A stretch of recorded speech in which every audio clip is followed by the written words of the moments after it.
The orchestra. Perfect. I love it. Hey, welcome back to the Spanglish Show with yours truly, Nelson Martinez.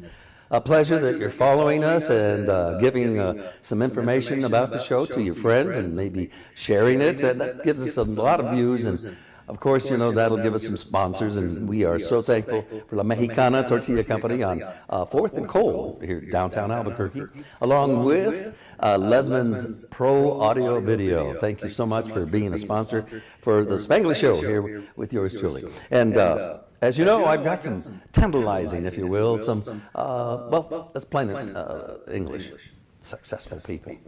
People who give back to the community. And right here in northern New Mexico, it's my buddy, or I think we were from the same show anyway. Please say hello to none other than Jeff Padilla, who is for sure a humanitarian. Jeff, welcome to the show. We should bow to you, my friend. Well, thank you for having me. That's very great. happy to be here. Oh, well, thank you, but you deserve to be here. This fella here, if I can tell you, he has been praised by a lot of people. I'm going to let him tell the story, but just to set it up, he's been to California, left the state for a while, as I did, but you get inspired and you get something. You get a lot of lessons that you didn't learn at Velarde High School or Velarde Elementary or Espanola or Los Alamos. You go to get out there, kind of, sort of, and that's what we've done both. But this isn't about me, it's about Jeff Padilla, who a lot of people call him a humanitarian. We'll invite you to tell us all about it. Hey, Jeff, again, thank you for coming up and talking to us. Absolutely. Thanks for having me. This is great. So tell me, what's this all about? You went to California. Start in Velarde. You're a northern New Mexico, just like me. Yeah. We're from the same people as Norteños. Norteños. Yeah, I love it. Pero you had some nice success. Tell us about that. You went to California. When and why? Well, I think shortly after high school, I said I wanted to be an actor. It still took me years to make the effort. I don't know. Yeah. You know, make just kind of make it happen. Yeah. But I managed to get on some movie sets here in New Mexico in the mid '90s. I was able to get into the Screen Actors Guild while I was still here, which is a difficult feat. But I finally made it in 2000, just before my 30th birthday. No kidding. Finally got out there, and I had a great roommate, an actress from Albuquerque, Judy Herrera, and she and I had worked on a film in Dixon. It's a fun little film you need to watch, Tortilla Heaven. That's a fun little film they did up there. Tortilla Heaven. Tortilla Heaven. It's great. Where can you find that? On YouTube? On all the free platforms. Yeah. All right. We'll do that. So I met her there, and we became friends, and we became roommates in Los Angeles. And I guess prior to moving, I was being self-reflective in my 20s, late 20s. And I said, you have a pretty good life. I guess when you meet people who have had tough childhood or whatever, some adversity, you look at yourself and you're like, well, I've had a good life. Yeah. Good parents and good upbringing and good childhood and high school, and just everything was good, And not that my parents didn't suggest this, but I don't know if you feel the same way, being from Chimayo, but not to say that there weren't volunteer opportunities in northern New Mexico as kids or otherwise, but it wasn't really stressed. It really wasn't offered. I'm guessing that some of my classmates maybe had volunteered at the hospital, things like that. But sure. Generally, especially boys are so self-centered. We're just all about cars and motorcycles and chasing girls and whatever. Yep. So I never really thought about doing anything selflessly. Helping grandparents and aunts and uncles and neighbors, sure, but somebody you don't know or a group you don't know, never really considered it. And so in my late 20s, I started telling myself that. I was like, you need to give back. And I didn't know what that looked like or whatever. Yeah. And so when I got to LA, and just everything fell in line. My gosh, I had an apartment, I had a great roommate, I had instant friends. I started booking acting work almost immediately. Really? Yeah, I was like, this is fantastic. This is everything that I wanted. Wow. And then that other Jeff was, hey, you got to give back, give back to society in some way. But you had had some success by then, to get that feeling that you got to give back. Well, no, I just had a good life. I just had not had just any appreciated the- struggle. Wow. Always had a roof over my head and food yeah. on the table and good family and good friends. And, Right. you know, I guess part of that is also a good fortune, you know, and also making smart choices. I mean, that's the being from key. up north, you know, there was plenty of opportunity for me to get in trouble, and I didn't. Amen. You know? Oh, see. You know, so when I finally got, it still, even after I started telling myself, it still took me months to really sit down. So I sat down with the yellow pages. What else do you do? I pulled out the yellow pages. In Velarde. No, in Los Angeles. Oh, you were already in LA. Studio Okay. City. Yeah, Okay, and yeah. I'm sitting there in my apartment, Yeah. and I flip open the yellow pages, and I'm like, nonprofits. I go to the ends, and I look at nonprofits. Not really anything listed there. I go to C for charities, and I see like Red Cross and so on and so forth. What were And you looking for then? I was looking for a charity to help, to chime in and do some sort of giving back to the community. So when you say giving back to the community, does that mean you've already made your money, you can pay the rent? Oh gosh, no. Okay. No, not so at all. Where, It was a where does it constant all struggle. begin? Just in appreciation? Yeah, absolutely. I just felt, I guess now as I look back, that was 20 some years ago, it was balance that I didn't think I needed. But boy, did it really create a level of balance in my life to this very day. It's exactly what I wanted. So I finally found a small group in Encino that was making sack lunches for the homeless.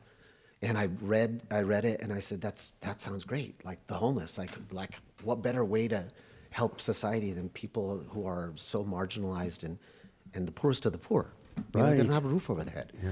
So I didn't think twice about it. And I went and joined this group, and it was a small group. You know, kids from the local Catholic school were putting together sack lunches. And Wow. the founder, her name was Barbara Kiklis. Yeah. She was part of that parish, and her and her church lady friends decided that's what they wanted to do, you know. Yeah. Hey, Jeff. Yeah. Let me interrupt for just a moment. I want you to keep that thought alive. Sure. We have to take a quick break, but I'm talking to Jeff Padilla, humanitarian, by golly. We're going to definitely call him that because he is. He helps a lot of people and is giving back and all that stuff. We're going to hear about his story here on the Spanglish Show with yours truly, Nelson Martinez. No se vayan. Promise we'll throw in a Spanish word or two so we can be bona fide the Spanglish Show. No, andale pues. Jeff Padilla will be right back. No se vayan. It's a lot of fun when you got great people like Jeff to join us here. Aquí esperamos. Aquí esperamos. Don't go away.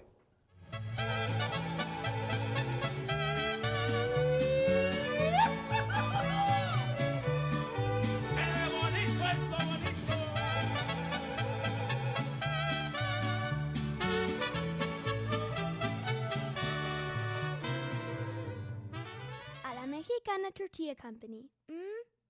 Yummy. Welcome to the future. Welcome to Lesmatronics 2050, the ultimate pro audio, video, and music store. AI sound engineers that work with you, but not for you. In 2050, music is no longer played, it's experienced. Step into the sound. Create the vision. Own the future. This isn't a store, it's a revolution.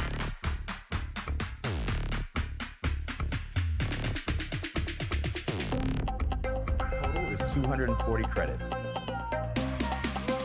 Thank you. Lesmatronics 2050, where tomorrow's music begins. Today. Wow, what a crazy dream. Well, I guess back to reality. We're still in Lomas. Next month, we celebrate 70 years in business. And welcome back to the Spanglish Show with Nelson Martinez. We're talking to Jeff Padilla, and we're going to call him a humanitarian because that's what it is, and I'm sure you'll agree as soon as this interview is over. And it's wonderful to have you join us here, Jeff. I want to know what hit you and at what age to go do something like what you've done. You've fed a lot of people, you've helped, you've made it happen, you organized it, you've got people to get on your side, because it's a tremendous job to feed the hungry. It is. Like I said, I was turned 30 in California, where I always wanted to be, and I was just living the life, and had this opportunity to go make sack lunches for the homeless, and it just the bell just rang true. I didn't know what to expect aside from preparing the sack lunches. Well, they invited me to go down to Skid Row in downtown LA with them. Wow. And I said, sure. So let's go down there. And I had seen it before, but I had never really been in Skid Row. Yeah. That was an eye-opener. So Skid for sure. Row is where they have the homeless It's the tens after it's like 10. tens. Yeah, it's like 10 square blocks, I think, and it's, you know. We shot a movie in downtown LA once. I was an extra, a limousine driver. Sure. And we set up camp, I don't know, a mile away from downtown. Then from there, a limo took us to there, and we went through Skid Row. Right. I have never seen such a horrible... Yeah, it's the breakdown of society. And so Absolutely. did that tickle your fancy, so to speak? Did that move you? What Well, moved it definitely moved me for sure. And I said, well, this is definitely something that I can do, one, and that needs. The need is there. Yeah. The need is there. Sure. So I just joined this group, and but almost immediately, I kind of naturally fall into supervisory positions, you know, whether some people like it or not. But It's your DNA. I noticed these people, these other people that had been doing the work, all they were doing was taking down sack lunches. So I joined the group in February of 2002. Yeah. And I noticed right away that we had people line up to get a sack lunch from us. And they're not wearing shoes. And even though it's Los Angeles, February in Los Angeles is still cold. Of course. And I said, why aren't you guys bringing clothing, food with your food? And they said, we just do sack lunches. And I was like, that's dumb. I didn't say that, but I said it to myself. And I said, well, I'm bringing clothing down whether you like it or not. You know, I didn't sign. It's not contractual or anything. Right. So you decided to take clothing, but where did you get the clothing? Well, was that out of your pocket? Not at all. I immediately put up a notice at my apartment complex. I told all my friends, and at the time I was working on a TV show called NYPD Blue. I was a stand-in. You were on NYPD. I was on NYPD Blue. I was a stand-in for Isai Morales. That was my main gig. But I also played a uniformed officer. And I asked the producers we had a little bulletin board in an area, and I asked if I could put a notice there. Yeah. They said, sure. So I put a notice. I said, hey, I'm collecting clothing for the homeless. And boy, did some people respond. Okay, so Compassion Through Action grew out of my volunteer work in Los Angeles with a small homeless charity. They were making sack lunches for the homeless, and I chimed into that group, and it rang absolutely true for me, thankfully, because I had been looking for something to do to give back to the community. And I came up with Compassion Through Action after that group kind of dissolved, I guess you could say. We focus on what we can, which is easing the suffering of people living on the streets. That's the focus. So you start asking yourself, what type of things do they need? Well, they need food, absolutely, water. And then from there, warm clothing, blankets, tents, sleeping bags, shoes, socks, underwear. I mean, the list goes on and on. Hygiene type items, feminine products. The list goes really, really just on and on of what we seek to offer to them, just to give them some sense that there are people out there that care, that we hate to see that they're suffering, and we want to help in any way we can. And in this small way, we provide those type of things for them. I have seen people that I knew in my youth, not very many because I'm older and they're, the majority of them are younger, but I know their parents. I mean, there's one kid in particular, early 20s, and when we just started chatting, he's a nice guy, and when we started chatting, I realized that I went to school with his dad, and we're still friends, and it breaks my heart. It breaks my heart. We live in really complex times now, and I just want to see people spending just a little bit of their time giving back to the community. Philosophically, I believe we all have an inherent responsibility to help those less fortunate than ourselves. It's as simple as that, to whatever degree. And you can define what less fortunate means. Doesn't necessarily have to mean homeless people. There's a lot of elderly. There's a lot of handicap. Hospice, the list goes on and on. I think we need each other more now than we ever have. We live in a very complex society now, and we have to turn towards one another. We can't rely on government to fix everything. We can't. We have to look at our neighbors and say, let's get together and do something about what we don't like, what shouldn't be. As the saying goes, be the change you want to see. And it's absolutely true.